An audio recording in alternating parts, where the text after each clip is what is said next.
Okay, picture this for a second. You wake up one morning and the sky just never lights up.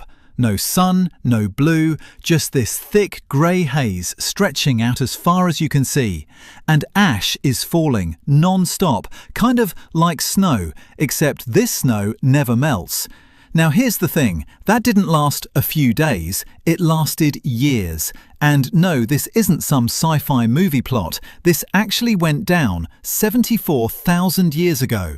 There's this mountain on the island of Sumatra in Indonesia, and it blew up so hard that scientists straight up call it the biggest eruption in over 2 million years. We're talking ash travelling all the way to India, burying entire regions under 5 centimetres of grey dust. The sky didn't just go dark for a day, it stayed dark. And for decades, scientists were telling this genuinely terrifying story about what happened next. They said humanity almost got wiped out, completely.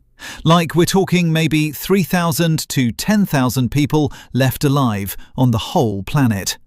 Let that sink in for a second. 10,000 people. That's smaller than your average small town.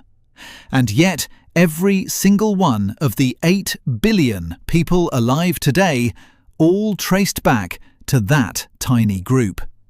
Kind of insane when you think about it, right? This whole thing got a name, the Toba catastrophe theory. And no, it wasn't just some random guess someone threw out there. When geneticists dug into modern human DNA, they found something weird.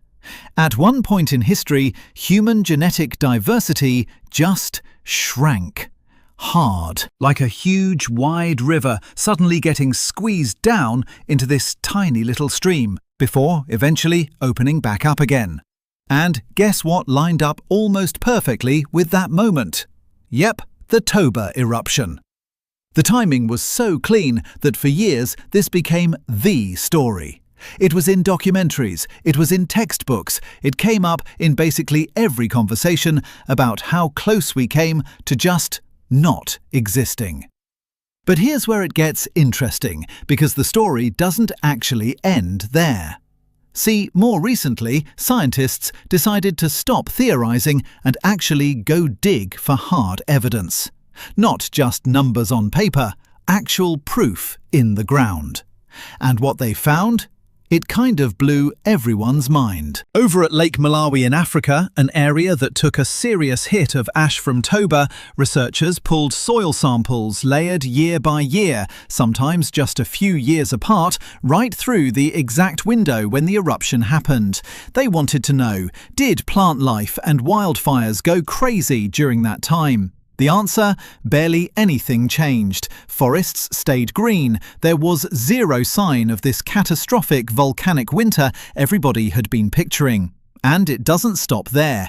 At archaeological sites down in South Africa, where early humans were actually living at that time, researchers still found stone tools being made non-stop. Fires were still getting lit. As far as the evidence goes, life just kept going. So naturally, that raises a pretty big question. If the volcano didn't kill off most of humanity, where did that genetic bottleneck actually come from? And this is where the twist comes in. Honestly, it's way more interesting than the volcano itself. Some scientists now think human populations were already shrinking long before Toba even erupted. Slowly worn down by climate shifts, brutal migrations, and just how hard it was for small, scattered groups of people to survive back then. The volcano didn't cause the crisis, it just happened to blow up in the middle of one that was already happening. Does that change how you're looking at this whole thing? Because here's the deal. You're not descended from some lucky handful of people who just happened to dodge a random disaster. You're descended from people who simply refused to stop surviving. Generation after generation, through ice ages, droughts, and 100 nameless hardships nobody even remembers, just because they never stopped adapting. The volcano didn't build human resilience, it just happened to test a resilience that was already there. And honestly, there's something kind of humbling about that. We love stories with one big villain, one giant catastrophe that almost ends everything. But the real story is quieter than that and heavier in a way. Human survival was never one dramatic miracle moment. It was thousands of totally ordinary decisions made by people who had no clue they'd end up being the ancestors of an entire species. So next time your world feels like it's falling apart, when everything around you feels dark and you can't see a way out, just remember what your ancestors actually did. They didn't sit around waiting for the sky to clear up. They just kept lighting fires in the dark. And that's literally the only reason you're here right now listening to this story. If this made you stop and actually think for a second, go ahead and hit that like button so I know this is the kind of content you're into. If you found this interesting, send it to somebody right now. Let them find out this crazy truth about our own ancestors too. And if you want more stories like this on history, evolution, psychology, all that stuff, go ahead and subscribe so you don't miss the next one. Last thing, drop a comment down below and tell me what topic you want to see next. Who knows, your idea might end up being the next video on this channel.